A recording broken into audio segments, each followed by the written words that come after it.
Hi పిల్లలు, అందరూ ఎలా ఉన్నారు? ఈరోజు మనమొక కథ చెప్పుకుందాం. అబ్బో, ఎంత తెలివైన అబ్బాయి గురించో తెలుసా? కథ పేరు తెనాలి రామకృష్ణ మరియు బూడిద తాడు. వినడానికి రెడీయా? పదండి, కథలోకి దూకేద్దాం. మీకు ఎవరైనా అస్సలు సాల్వ్ చేయలేని ఒక కష్టమైన పజిల్ ఇస్తే ఏం చేస్తారు? ఆలోచించండి. ఈరోజు మన కథలో కూడా అచ్చం అలాంటి ఒక ఇంపాసిబుల్ పజిల్ రాబోతోంది. మరి మన హీరో దాన్ని ఎలా సాల్వ్ చేశాడో చూసేద్దామా? సరే, మరి మన అసలు కథలోకి వెళ్లే ముందు మన హీరోని కలవాలి కదా. మన కథలో హీరో చాలా అంటే చాలా తెలివైన అబ్బాయి. పదండి, తన గురించి కొన్ని విషయాలు తెలుసుకుందాం. అనగనగా ఒక అందమైన పల్లెటూరులో తెనాలి రామకృష్ణ అనే ఒక అబ్బాయి ఉండేవాడన్మాట. చూట్టానికి మనలాగే మామూలబ్బాయే, కాని అతని దగ్గర ఒక చాలా స్పెషల్ క్వాలిటీ ఉంది. ఏంటది? చూడండి, మన తెనాలి ఒక చిన్న ఊర్లో ఉండేవాడు. అతనికి పుస్తకాలు చదవడం, బాగా ఆలోచించడం అంటే భలే ఇష్టం తెలుసా. అందుకే అతని బ్రెయిన్ ఎప్పుడూ షార్పుగా పనిచేసేది. అంతేకాదు, ఎవరికైనా ఏదైనా సమస్య వస్తే వాళ్లకి హెల్ప్ చేసే మంచి మనసు కూడా ఉంది. ఇప్పుడు కథలో అసలైన మజా రాబోతోంది. ఒకరోజు ఆ రాజ్యాన్ని పాలించే రాజుగారు ఒక పెద్ద ఛాలెంజ్ ఇచ్చారంట. అదొక ఇంపాసిబుల్ పొడుపు కథ. వినడానికే చాలా ఇంట్రెస్టింగ్గా ఉంది కదూ. రాజుగారు తన దర్బార్లో ఇలా గట్టిగా ప్రకటించారు, ఎవరైతే ఈ పజిల్ని సాల్వ్ చేస్తారో వాళ్లకి నేనొక పెద్ద బహుమతి ఇస్తాను. అబ్బో, అది వినగానే రాజ్యంలో ఉన్న వాళ్లందరూ చాలా ఎగ్జైట్ అయిపోయి రాజసభకు వచ్చేశారు. రాజసభ మొత్తం జనంతో నిండిపోయింది. అప్పుడు రాజుగారు అందరి ముందు ఒక గిన్నె పెట్టారు. దాని నిండా బూడిద. అందరూ ఒకరి ముఖాలొకరు చూసుకుంటున్నారు. ఇదేంటి, ఈ బూడిదతో ఏం చెయ్యాలి అని తెగ ఆశ్చర్యపోయారు. అప్పుడు రాజుగారు అసలు విషయం చెప్పారు. ఈ బూడిదతో మాత్రమే చేసిన ఒక తాడును నాకు ఎవరైనా తీసుకురండి. ఏంటి, బూడిదతో తాడా? అదెలా సాధ్యం అని సభలో ఉన్నవాళ్లందరూ గుసగుసలాడటం మొదలుపెట్టారు. అంతే, ఇంకేముంది, రాజ్యంలో ఉన్న బలవంతులందరూ నేంచేస్తా అని ముందుకొచ్చారు. ఒకరేమో ఆ బూడిదిని చేతులతో గట్టిగా నొక్కారు, ఇంకొకరేమో కొన్ని నీళ్లు కలిపి చూశారు. రకరకాలుగా దానికి తాడు షేప్ తీసుకురావటానికి తెగ ప్రయత్నించారు. కాని ఏం జరిగిందో తెలుసా? ఆ బూడిద కాస్త పుస్ అని ప్రతిసారి కింద పడిపోయింది. అయ్యో, ఎంత చేష్ట చేసినా బూడిద తాడు అస్సలు తయారవ్వలేదు. అందరూ ఫెయిలైపోయారు, చాలా నిరాశపడిపోయారు.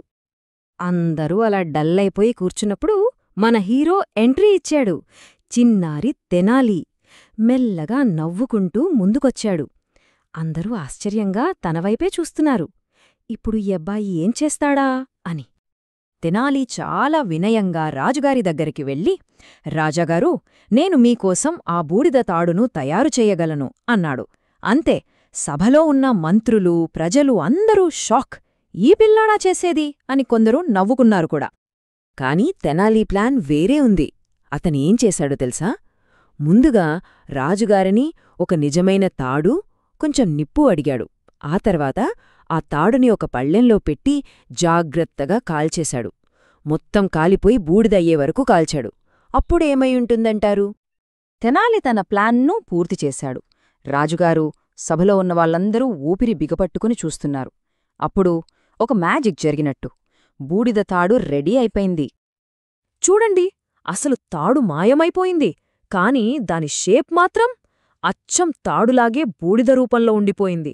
వావ్, చూడ్డానికి ఎంత పర్ఫెక్ట్గా ఉందో కదా. ఇది చూసి అందరి కళ్ళు పెద్దవైపోయాయి. అప్పుడు తెనాలి నవ్వుతూ రాజుగారికి వివరించాడు. రాజా, బూడిద తాడు కావాలంటే ముందుక తాడుండాలిగదా, దాన్ని కాలిస్తేనే బూడిద తాడొస్తుంది. చూశారా ఎంత తెలివిగా ఆలోచించి సమస్యను సాల్వ్ చేశాడో? అంటే చూడండి, ఇక్కడ సమస్యను సాల్వ్ చేయడానికి రెండు దారులున్నాయన్నమాట. ఒకటి బలముపయోగించడం, బూడిదను నొక్కడం, నీళ్లతో కలపడం లాంటివి. దీనివల్ల అందరూ ఫెయిలయ్యారు. రెండవది మన తెనాలిలాగా తెలివి ఉపయోగించడం, డిఫరెంట్గా ఆలోచించడం. దీంతో సక్సెస్ అయ్యాడు. తెనాలి మాటలు వినగానే రాజుగారికి తెగ నవ్వొచ్చేసింది. గట్టిగా నవ్వేసి చాలా సంతోషంగా, తెనాలి, నువ్వు నిజంగా ఒక జీనియస్, బలంగాదు బుద్ధిని వాడావు అని తెనాలిని తెగ మెచ్చుకున్నారు. సరే, మరి ఈ అద్భుతమైన కథ నుండి మనం ఈరోజు ఏం నేర్చుకున్నామో చూద్దామా?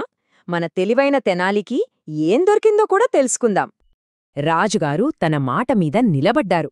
తెనాలికి బహుమతిగా చాలా చాలా మెరిసే బంగారు నాణేళ్లు ఇచ్చారు. ఆ రోజునుంచి తెనాలి తెలివి గురించి రాజ్యంలో అందరూ గొప్పగా చెప్పుకోవడం మొదలుపెట్టారు. సో, ఈ కథలో నీతి ఏంటంటే, నిజమైన విజయం కేవలం బలం వాడితే రాదు. మన బ్రెయిన్ని, మన తెలివిని సరిగ్గా వాడితేనే వస్తుంది. మన బ్రెయిన్ ఒక సూపర్ పవర్ లాంటిదనమాట. ఒక్కసారి ఫాస్ట్గా గుర్తు చేసుకుందామా? రాజుగారు ఒక ఇంపాసిబుల్ పజిల్ ఇచ్చారు.